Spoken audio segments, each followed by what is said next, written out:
امام حسن بصری علیہ رحمہ کی بارگاہ میں ایک بندہ آیا، آ کے عرض کیا کہ حضور رات سونے سے پہلے میں کنویں پہ جاتا ہوں، وہاں پہ پانی نکالتا ہوں اور ڈول بھر کے سرہانے رکھتا ہوں۔ کیوں رکھتا ہوں؟ اس وجہ سے تاکہ صبح اٹھ کے فجر کی نماز پڑھ سکوں، نفس اور شیطان مجھے سستی نہ دلائے کہ کہاں اٹھوں گا، کنویں پہ جاؤں گا، وہاں سے ڈول ڈالوں گا، پانی نکالوں گا اور پھر وضو کروں گا، پھر نماز فجر پڑھوں گا۔ یہ ساری سستی دور کرنے کے لیے میں رات ہی کو پانی بھر کے سرہانے رکھ لیتا ہوں تاکہ صبح نماز فجر پڑھ سکوں۔ لیکن حضور اس کے باوجود میں نماز فجر سے محروم ہوں، فجر کی نماز میں نہیں پڑھ سکتا، یعنی کہ میری آنکھ نہیں کھلتی، اگر کھل جائے تو توفیق نہیں ملتی۔ امام حسن بصری نے جو جملے بولے یہ میرے لیے، آپ کے لیے ہے۔ آپ نے فرمایا یہ جو تجھے نیکی کی توفیق رب نہیں دے رہا، یہ تیرے گناہوں کی جکڑن ہے، تیرے گناہوں کی نحوست ہے، تیرے گناہوں نے تجھے جکڑ لیا ہے۔ اب یہ گناہوں کی نحوست کی وجہ سے اللہ تجھے نیکی کی توفیق نہیں دے رہا۔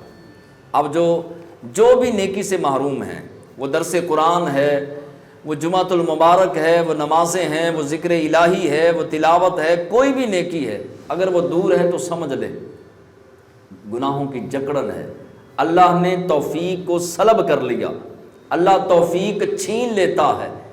جس نعمت کی قدر نہ کی جائے اللہ اس نعمت کو چھین لیتا ہے۔ یہاں پر آ کے بیٹھنا یہ اللہ کی نعمت ہے، اور اگر کوئی قدر نہیں کرے گا رب کو، ہماری نہ میرے جیسے مولویوں کی نہ آپ کی، رب کو کسی کی ضرورت نہیں۔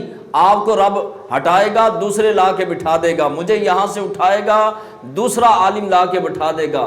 رب اور رب کا اسلام، دین اسلام ہمارا محتاج نہیں، ہم رب کے محتاج ہیں۔ ہماری اگر توفیق چھین لی گئی تو کس در پہ جائیں گے اور کہاں سے مانگیں گے؟ پھر بندے کو توبہ کی توفیق بھی نہیں ملتی۔ ایسے ہی بندہ دن رات گزارتا جاتا ہے، وقت کو دھکا دیتا رہتا ہے اور اسی طرح مر جاتا ہے، اور پھر آنکھ بند ہونے کے بعد پھر اس کی آنکھ کھلتی ہے اور پھر چیخ و پکار کرتا ہے، خون کے آنسو روتا ہے کہ ہائے افسوس یہ کیا معاملہ ہو گیا۔